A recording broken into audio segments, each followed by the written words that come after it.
안녕하세요. 지난번에 이어서 수가 얘기를 한번 해보고자 합니다. 도대체 수가가 뭐길래 그렇게 난린가? 의료든 뭐든 근본적으로 파헤쳐보면 결국 다 돈 문제입니다. 이걸 고상하게 나름의 논리로 포장을 그럴듯하게 할 뿐인 거죠. 석희균 선장 총상치료와 월남 북한군인 총상치료 등으로 유명해진 이국종 교수님은 모르시는 사람이 없을 겁니다. 교수님이 쓰신 골든 아워라는 책 저도 사서 읽어봤었는데요. 한동안 유명세를 치르던 교수님이 이런 뉴스에 오르내린 적이 있습니다. 아마 기억 못하실 수도 있어요. 한 2년, 3년쯤 지난 얘기입니다. 병원에서 폭언을 당하고 사표를 제출했다.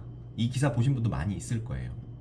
뭐 이과 손석희라며 섹시한 꽃중년의 대명사처럼 언론에서 그렇게나 띄워줬던 스타 의사가 이렇게 불명예스러운 가십에 오르내리는 것에 대해서 일부 군소 매체 등에서 이 교수가 사실은 쇼맨십이 강한 쇼닥터라느니 괴팍한 성격을 갖고 있어서 병원 고위직들과 원만한 관계가 아니라는 등의 추측성 보도까지 나왔던 걸로 기억합니다. 대중들이란 참으로 간사한 존재여서 온 나라가 떠들썩할 때와는 딴판으로 어찌된 영문인지 저런 기사에는 관심도 갖지 않고 조용히 관심에서 멀어져 가는 것 같았습니다. 저 기사가 나온 지 벌써 3년이나 되셨네요. 검색해보니까 지금도 아주대병원에 적을 두고 계신 것 같기는 합니다. 사람들은 이야기거리가 되는 것, 흥미가 있는 소재가 아니면 금방 관심을 끄는 것 같습니다. 해적, 총상, 영웅, 화려한 응급수술 이런 단어에는 열광하지만 지리한 행정 절차, 보험 수가 이런 단어가 나오면 별로 알고 싶어 하지 않죠. 아덴만의 영웅이 어떻게 살아났는지 그걸 살려낸 건 누구인지에 대해서는 궁금하지만 그 영웅이 오래오래 행복하게 살았을 줄만 알지 그 뒤는 어떻게 되는지 별로 관심을 가지지 않아요. 오늘 이야기는 아덴만의 영웅이 왜 욕을 먹고 있는지에 대한 진지한 궁금증입니다. 근본적인 질문을 한번 던져보고 싶어요. 치료비라는 건 어떻게 정해지는 걸까요? 가게에 가서 사과를 하나 산다고 생각해 봅시다. 수요 공급 원칙에 따라서 정해질 수가 있겠죠. 사과 농사가 잘 되는 해에는 사과값이 쌀 것이고 또 사과 찾는 사람이 많아지면 사과값이 오르는 식으로요. 하지만 치료비라는 건 그렇게 하면 문제가 생깁니다. 이건 사람 목숨값이 걸려있기 때문이에요. 너 암 수술 안 받으면 반드시 죽는다. 근데 암 수술비를 가지고 흥정이 가능할까요? 애초에 정상적인 흥정이라는 게 불가능합니다. A병원에서는 5천 부르고 B병원에서는 1억 부르니까 A병원에 수술을 받아야 되나요? 그럼 언제 숨 넘어갈지 모르지만 3천 부르는 병원이 있는지 기다렸다가 수술해야 되나?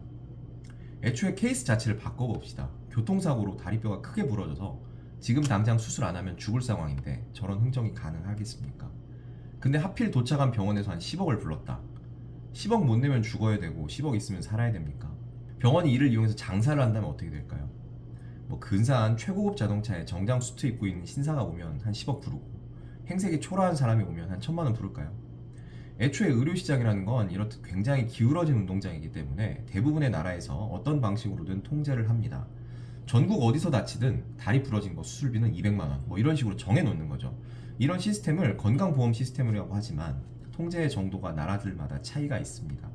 많이들 알고 있듯이 미국은 덜 통제를 하는 나라이고 우리나라는 강력하게 통제를 하는 나라에 속합니다. 우리나라에서 이 시스템은 국민건강보험이란 이름의 시스템으로 통칭하고 다음과 같이 돌아갑니다. 환자가 오면 의사는 정해진 수가에 따라 진료를 하고 통상 그 수가의 10에서 20% 정도 본인 부담금을 내고 환자는 돌아갑니다. 그럼 나머지 8, 90%의 비용을 의사가 나라에 청구를 해서 받는 시스템이죠. 나라에서 보기에 생명과 관계가 되고 아까 말한 다리 골절 수술 같은 이걸 흥정을 하면 안 될 것 같은 영역의 것은 보험급여 체계에 넣어서 급여 항목으로 통제를 하고 상관없는 영역은 급여 체계에서 빼서 알아서 시장 가격에 맡깁니다. 이를 비급여 항목이라고 합니다. 성형수술이나 보톡스 필러 같은 게 대표적인 비급여 항목이죠. 그리고 급여 항목에 있는 것을 의사가 임의로 돈을 더 받고 비급여로 수술을 한다든지 하면 이건 임의 비급여라고 해서 불법으로 처벌받습니다. 자, 그럼 설명 다 끝났습니다. 치료비는 어떻게 정해지는 거죠? 이거는 나라가 정하는 겁니다.